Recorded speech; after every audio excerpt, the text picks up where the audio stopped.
aircraft for the purposes of firefighting. Okay. So they'll be on rotation in and out of the hangar. Yeah, so I was telling you about this King Air here. So these are the ones that we use for our charters. As you're aware, we no longer do the passenger service on the DC through to Company River. We do still do charters though. So that'll be on these guys. Usually they're business related. So a lot of our smaller communities, they don't have regular flights in and out of there. Or, well, they do, but it'll be like once or twice a week kind of a thing. So rather than put up your whole crew over way up north where hotel and food costs are very, very high, you lose out on a week of work and the whole 9 yards. We just take them up, we wait for them to do their meeting, whatever it is that they're doing, we bring them right back. Okay. So that's their job in the winter anyways. In the summertime, they can act as bird dogs or spotters. So these are usually the planes that can use for that. So when you got your fire bosses over there, they're fighting their fire maybe, we'll say at this level.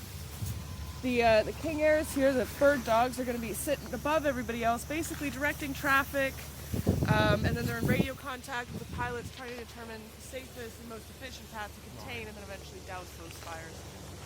So it's a very important job, it's also a very dangerous job, and it's not one that anybody would take lightly. You're talking about some of the worst weather conditions and a lot of smoke, a lot of aircraft in very, very tight quarters. Yeah, it takes a special kind of person to be able to do that. Yeah, then we got our DC-3. So JKM here, as far as we're aware, is the lightest, in terms of weight, the lightest active DC-3 in North America. So we took basically everything we could. We removed anything we could from underneath the floorboards. We switched out the floorboards for new ones, and basically did everything we can within reason to bring down the weight of that plane. Not only does that increase her payload just a smidge, but it also makes for shorter takeoff and landing times when necessary. When you're working with small communities, they often have equally small airstrips, so this can be quite important.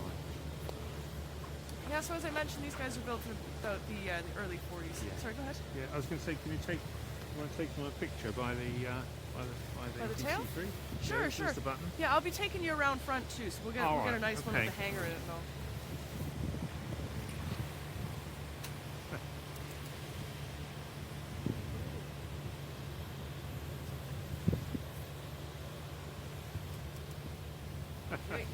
I look a bit nerdy with my pole.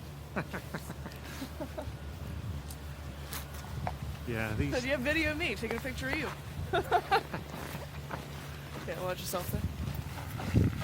Right, so just don't. So we're going to go around front here. I'm going to be standing as far as you can go in that direction. This part of the conversation is usually more relevant when you got lots of people out here. Just if we see any aircraft taxiing in from either direction, we'll just tuck in under the wing here. We'll let them go by, and then we'll finish taking our picture. Right. Yeah, this usually makes for a pretty good shot. You gotta get the DC-3 and the hangar all in one go. It's pretty candid.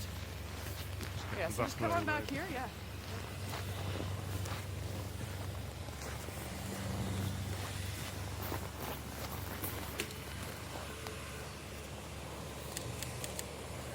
Yeah, it's pretty good. What's that? Yeah. You wanna get up there? Do you mind doing one from Absolutely. me?